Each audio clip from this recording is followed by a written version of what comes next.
I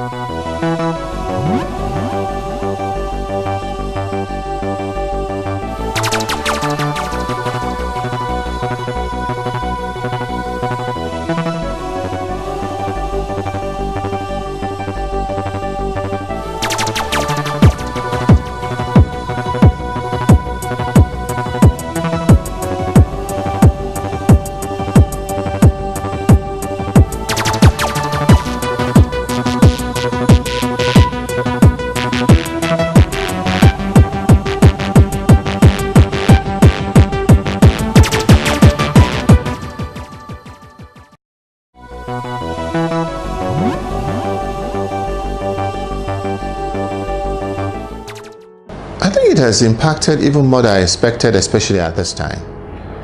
For instance, there is an organization called World CP Day in Australia who started working with us online, and working with them, you see, in the developed world, they had consigned cerebral palsy into one of those things that you just manage. And there's very little information as to what we do. Benola came up with the fact that, you know, parents, the family, the siblings have a major stake in this issue. See, when we focus only on that child with a disability, we're missing out on the real issues. The real issues is that we need to bring in early intervention for our children. That is, we can quickly identify what the problem is and begin to apply the right management, not necessarily treatment, but management techniques to make sure that the child develops the highest quality of independent living that they can attain under the condition they find themselves in. And what stops that happening? A parent that believes that there's a spiritual angle, or that there's some other native medicine or whatever that can help this child. And you see, most parents want to play God. You see, God created us in His image, and more parents want their children created in their image. And so what you find parents keep telling you is that my child cannot do this, my child cannot do that. And if you focus only on that, you are missing out on so much. What you should be looking at is, yes, my child can do this, but what can the child do? And no matter where it is, no matter how little it is, if you begin to focus on helping that child to do whatever little they can do better, you will arrive at that satisfaction level that you're looking for. In fact, it becomes a source of pride. Do you know he can do this? Do you know he can do this? As against saying, oh, he cannot do that, which is negative. So we're talking positive. And so really, I think the numbers of people who are coming out now, even number of homes or initiatives that we are seeing springing up all over the country, they're positive indications. Before we started, there could be one or two people living with cerebral palsy. Some of them didn't even know they were living with cerebral palsy, adults. But now they all know what the conditions are. Some of them have become disability advocates. They're all over the place talking now. And so we're happy that things are happening. Lagos State has done some tremendous work with disabilities law and the Lagos State Office of Disabilities, and now they have a fantastic special advisor on social development and even a new commissioner for social affairs, you know, who are all working positively, not just for cerebral palsy, but for disability. Because in the course of doing this work, I've come to realize that, not realize, but to understand that cerebral palsy is just one of a group of neurodevelopmental disabilities. You have autism, Down syndrome, attention deficit disorder, and I could give you up to 50 other names. Children that look physically okay, but are just not meeting up to their milestones, intellectually or otherwise. It's due to some defect in the brain.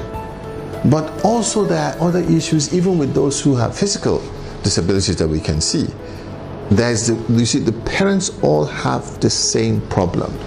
They are living in disappointment, some of them are living in denial. They keep pretending the child is okay when the child has some issues. There are lots of marriages have broken up. because one man is saying he doesn't know where this lady brought this child from, or his parents or his family members are putting pressure on him, finding another wife for him. It's amazing the kind of pains that are out there. And so yes, we still do cerebral palsy. Yes, we talk about cerebral palsy, but I'm also beginning to use another platform to talk about the general aspect of disability. Is it suicide issues, obesity, name it, depression? We have problems in this country that we pretend don't exist because nobody wants to talk about these things. And the earlier we begin to talk about it, the more we'll begin to have a saner and a positive society.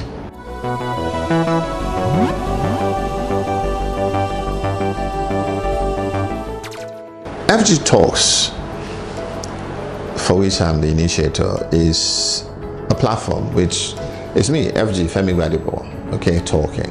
I love to talk. As a teacher, all my life I've been talking. But I have this motivational, inspirational write-up that I send out every morning to thousands of people on social media platforms. And I have quite a few following. And people have asked me to write a book, people have asked me to speak, people have asked me to do all sorts of things, but you won't believe how busy I am. And I keep saying that someday I'll do something. And as I was hitting my 60th birthday, and I'll tell you, this is the honest truth.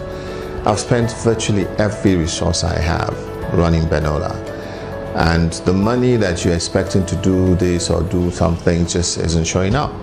And so I thought, what do I do for my 60th birthday? I'd been saying, okay, I'd write a book, and I'll launch a book. And this young man, a journalist who has been quite friendly with me, came up with an issue and said, come, why don't you start a platform and speak? And one thing led to the other, and we thought, okay, let's do. That's how FG came up.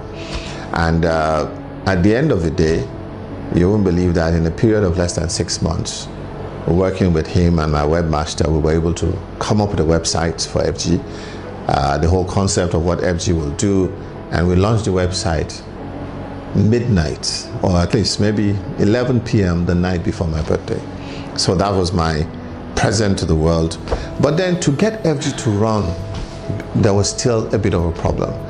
I thought I would do public speaking in terms of leadership management and so on. And for over a year, we tried. The reception was very poor. Benola was moving on its own. I also thought about, okay, Benola, right from the beginning, our target has been what I'll call high network individuals. Not because we're discriminating against, what I'll call indigent families, but it's like, if I'm going to help the indigent families, somebody's got to pay for the services. And the people who can pay are government and big business. And big business, the way it is structured in Nigeria, will not give money for disability management. What they give is a token. I mean, if you know how much money they give, you'd be embarrassed.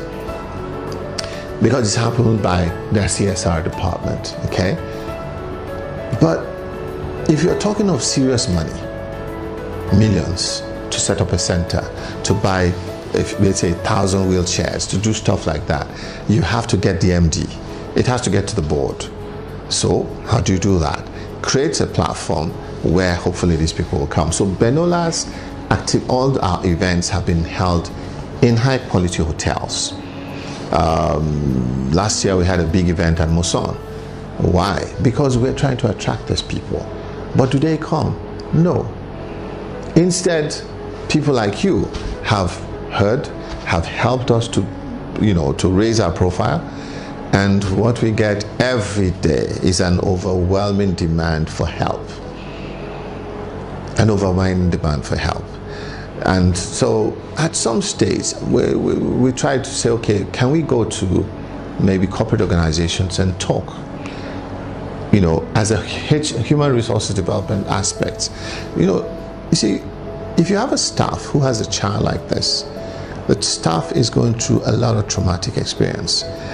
If the policy of the organization is not to be receptive to those kind of conditions, those staff will not even tell anybody, out of fear of being kicked out of work or something. Okay, so we need to educate the top management about these conditions, about the pressures it's putting on families, and hopefully they will begin to set up programs to support, staff that are in this kind of situations, and maybe from there even think about helping the greater public. There were quite a few incidences where, some staff in some organizations would say, hey, this is lovely, we'd like you to come and speak. And we'll have a date, we'll get everything all set up, and at the last minute, they'll cancel.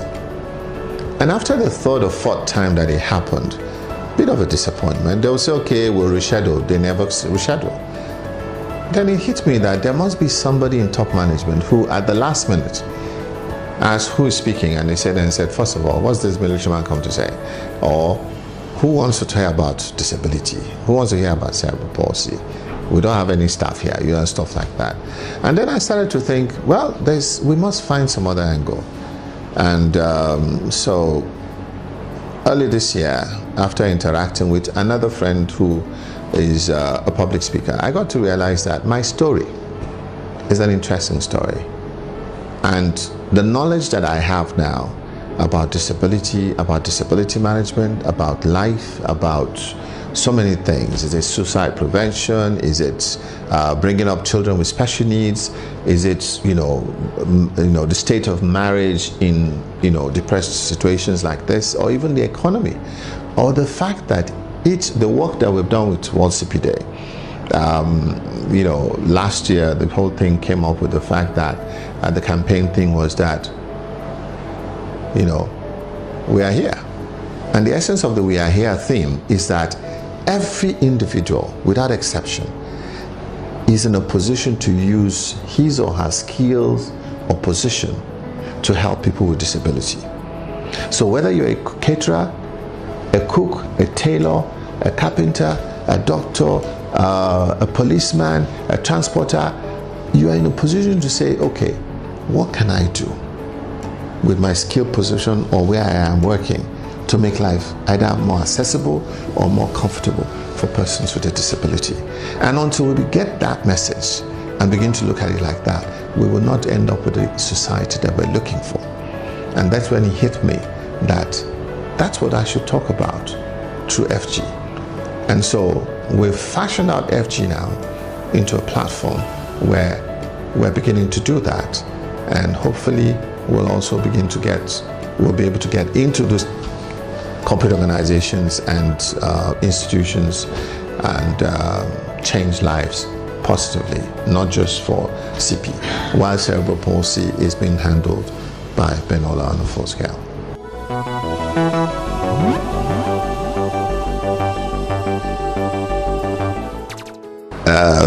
My wife would not like to hear that question because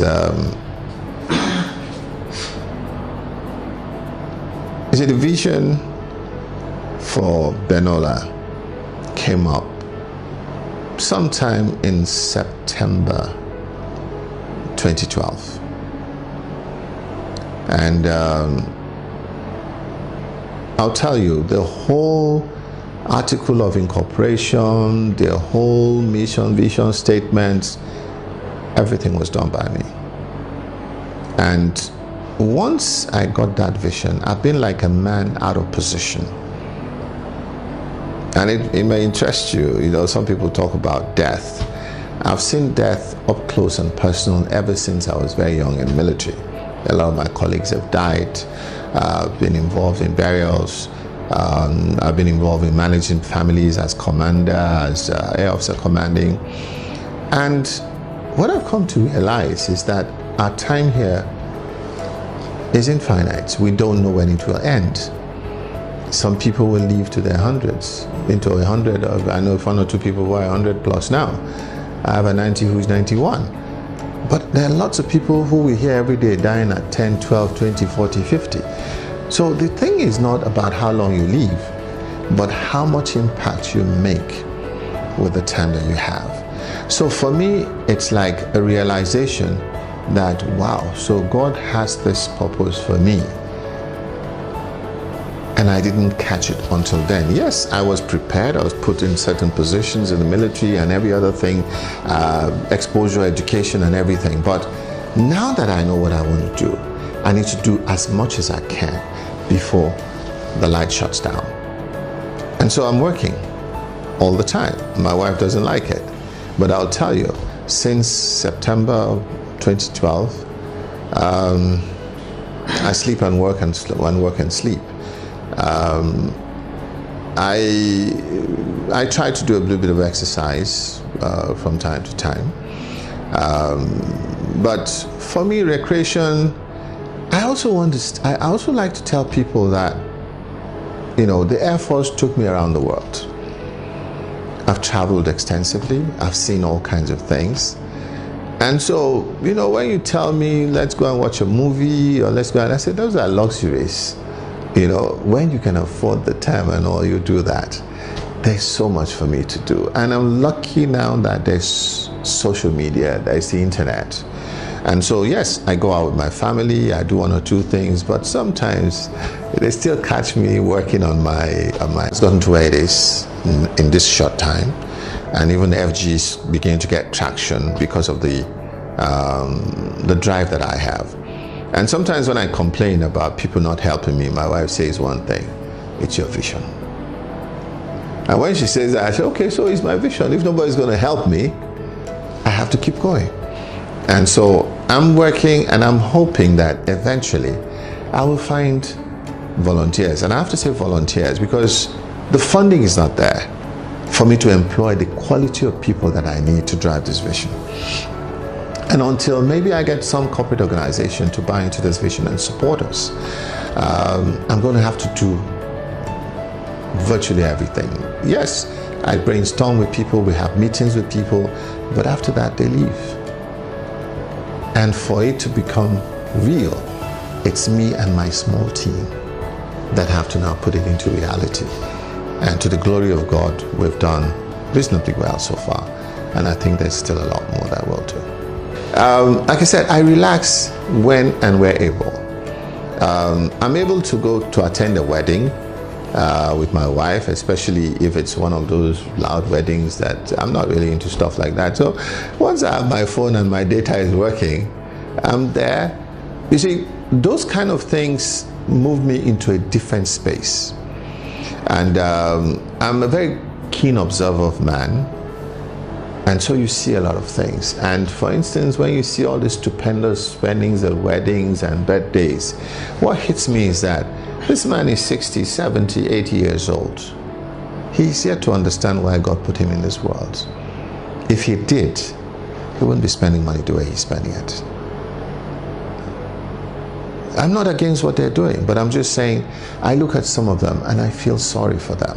Okay, there are people who go to church for their big birthday, and then they put an envelope in the church, and they dance, and then they go to some place, and they spend millions drinking expensive champagne and dancing and so on. So, what was that token in church for? Really? I mean, what do you have to put in place from, you know, because you see, we should live this life in such a way that when we leave, we will be missed and remembered for our contribution. And our contribution should depend on how much resources we have. If we have very little, people just talk about our good life, or how nice we were. If we have a lot, we write a book, and hopefully it's a good book, not a book that causes problems all over the place. But most importantly, we should leave a monument. And I'm not talking of a statue of yourself. I'm talking about an edifice that will benefit man, so that as people use it, they remember you for good.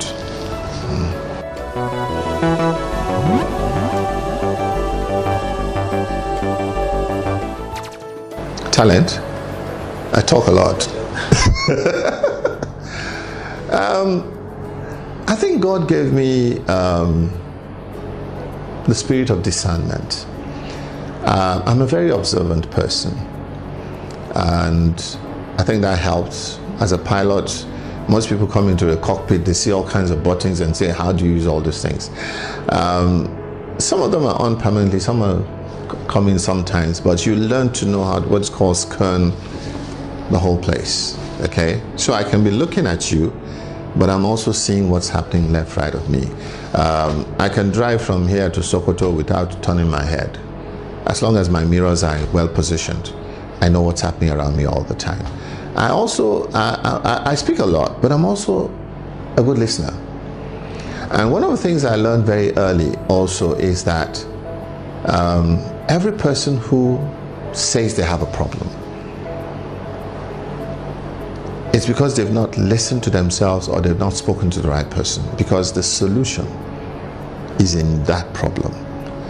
If you can talk about your problem to somebody who listens, and if you are willing to listen to the person, you will get the solution. The only thing is, most of us come to somebody with a problem with a preset mind of what we want as our solution. For instance, somebody comes to you and says, you know, I want to go to Ibadan tomorrow, but really my wife doesn't want me to go, and I know she'll be upset if I go, but I want to go. So, and then you're looking and saying, what are you talking? So what are you going there for? This and that. And so, well, you want your wife to be upset? No. Then the solution is you don't go. You can go on Tuesday. And he says, hey, but you don't understand. You know, that is because you've come for help, but you are not willing to change your scenario as the case. In fact, you have come to a helper with the purpose of convincing that person to agree with your plan. If that's your purpose, then you're not being sincere.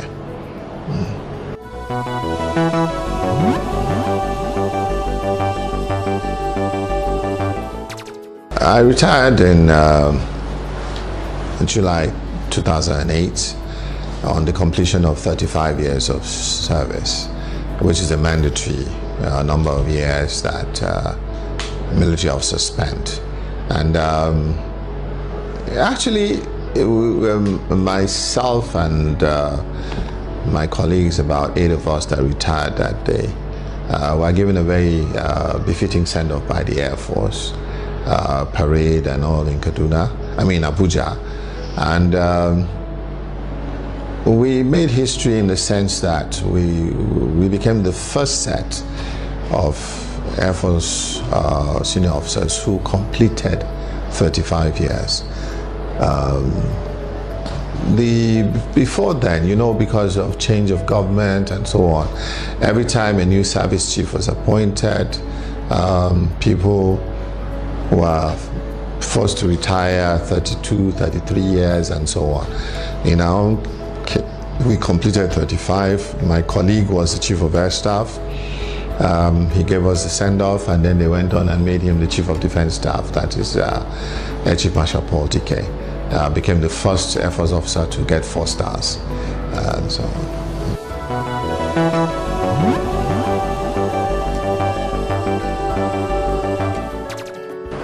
My parting word is that God is good. He's awesomely good. His intentions for us is for good, no evil intended. Some of the things He's putting us through,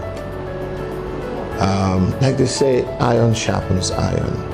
Or like I like to tell people, how do you get gold? How do you get diamond?